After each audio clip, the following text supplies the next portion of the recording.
Friends, good morning. Father Frank Pavone here, National Director of Priests for Life.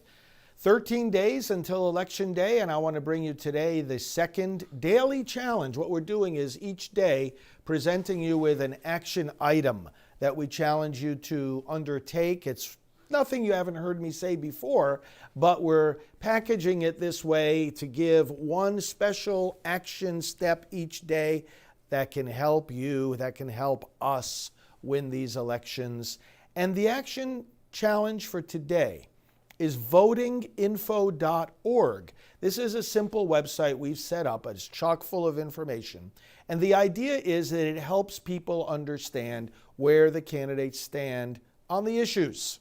We can talk about the issues, we can talk about the importance of the election, but then people need to know where the candidates actually stand. What are their positions? Votinginfo.org helps you to find out their positions. It gives some general principles, first of all, about how to investigate, how to do our homework about where the candidates stand on issues.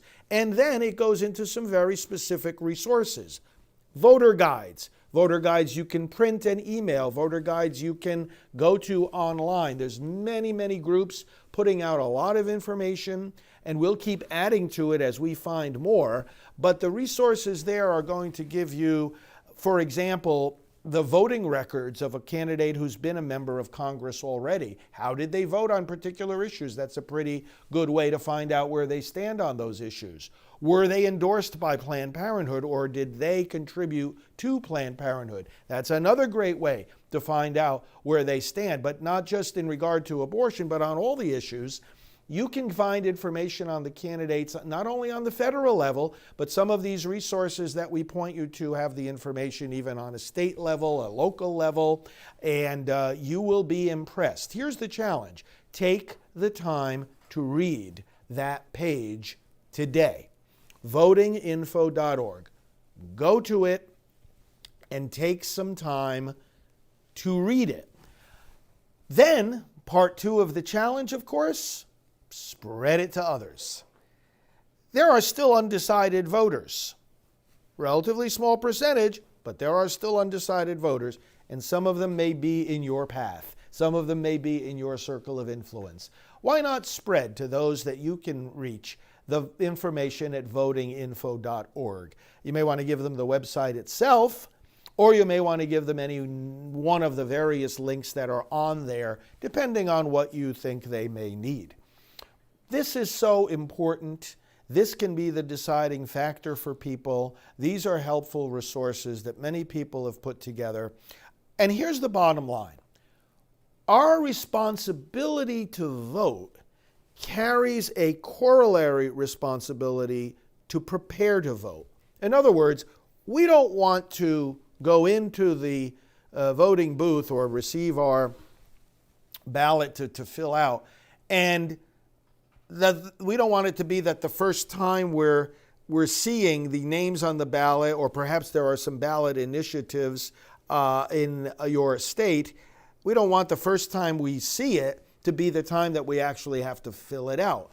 We need to take an hour to do some homework beforehand. We don't want to, go into the voting booth and then be, shooting arrows in the dark, or we're under pressure, like let's say we go to the polling place and there's a long line and we feel like, I don't want to take too much time here. There's other people waiting for me. And then we feel all rushed and we almost feel like we're, eeny, meeny, miny, mo, or throwing the dice or shooting in the dark. That's no way to vote. Voting is such a serious responsibility. We're transferring power. So many elections are so close. It really is in your hands. So it warrants taking an hour or so and doing our homework. On this votinginfo.org, you can even see a link where you can see your own ballot ahead of time. You can see the ballot online, Ballotpedia. You'll see the link there. And you examine it and you study it and you research it and you find out what's what. That'll give you such a good feeling also of just, my vote really is meaningful, and I'm casting it in a way that I know exactly what I'm getting.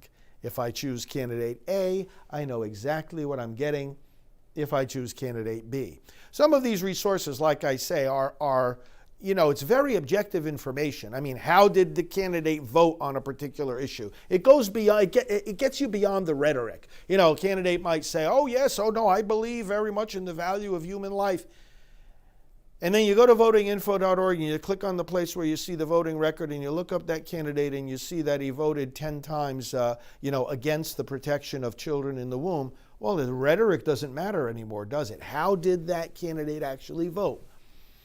Or you look at the record of the candidate and see what they say on issues like gun control, for example, or health care. What organizations did they donate to? It's one thing to say, oh yeah, so I'll protect your right to self-defense. It's another thing when you look up and you see, oh, they made a donation to the National Rifle Association. And, you see the proof is in the pudding. And again, many of these tools there at votinginfo.org show you that level of detail of information.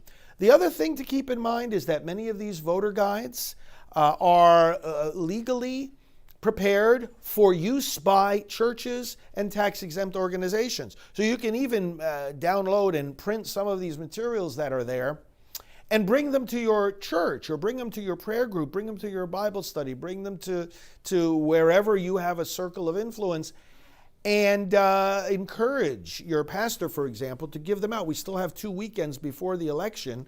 Why not give out this information so that people are not in the dark about where the candidates stand? Pastors are nervous about, I don't want to endorse this candidate or speak against that party.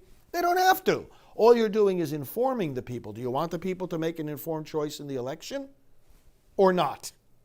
That's the question to the pastor. Maybe they want to take some of these links and put them on the parish website. There's still time.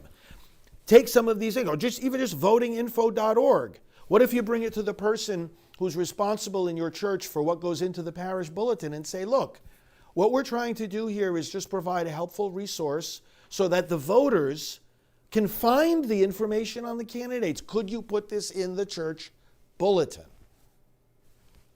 Is there anything at all that is unreasonable about that? Is there anything about that at all that a pastor of a church should not be doing? What in the world can be the argument against that? I want my people to be informed. Now, maybe the pastor will say, votinginfo.org, but that's that Priests for Life group. We don't want to have anything to do with them. Well, then don't have anything to do with us. Grab the information from that website and put it in your own way. There's voter guides there. So grab the information and take it separately. I mean, there's multiple links there. Put those links on the parish website. How did your member of Congress or your members of Congress vote on these particular issues? Here's a link where you can find that information out for yourself. One of the links on this votinginfo.org is ivoterguide.com. So again, a pastor might say, well, I don't want to link to, a pro-life group, or I don't want to link to, Priests for Life, or that Father Frank, he's crazy. You can think whatever you want about me or our organization. Get the people the information. iVoterGuide.com is a totally separate effort. And that's where, by the way, you can dig deep into this kind of information. Oh, let's see, who's this people associated with? Who are these candidates associated with? You can tell a person by their friends, right? Who do they associate with? Who endorses them? Whom do they endorse? Lots of good information. So can I rely on you, brothers and sisters?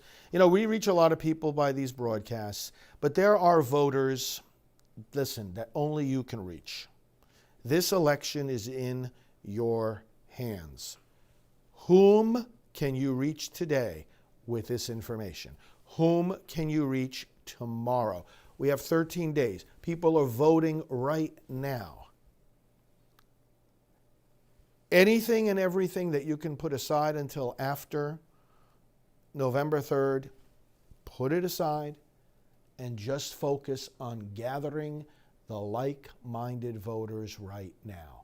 On November 4th, let's be able to look back on this whole election season and be able to smile and say, I left no stone unturned. I did everything I possibly could, And thank you, Lord, for the victory. Go through your contacts list. Go through your email list. Go through your social media friends and followers. A to Z. Take the time and think, who needs this information? To whom can I give this information? And then think, what can they do to reach people in their circle of influence? Maybe they run a particular group that meets, or a particular ministry, or maybe they just, say to them to do the same thing. Get their own list of contacts, like-minded people. We're trying to garner the forces for our side of the equation, and like-minded people to cast those ballots in an informed way. This is all about informed consent, right? Votinginfo.org. That's the challenge. Thank you for doing it, and let me know how you make out. It's really a joy to hear what so many people are doing in regard to this. And like so many of you are saying in these comments, vote red up and down the ticket, vote Republican. Listen, I'm not ashamed to say that. We shouldn't be. We should be proud to say that, because that's the party right now that's showing love for our country, protection of our freedoms, commitment to the right to life, love of America and our history, love of our country in the sense that, we're a country, we have borders, and the values, the Constitution, our courts, getting judges in there. What we need in this election, we need a pro-life House, we need a pro-life Senate, we need a pro-life president. That's the goal.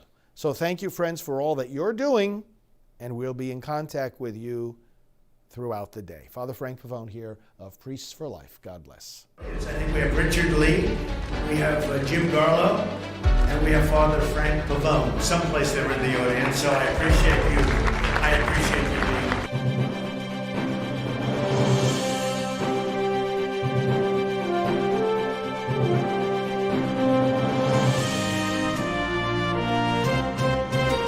Follow him, Father Frank Pavone, Fr. Frank Pavone, on Twitter. He is the National Director of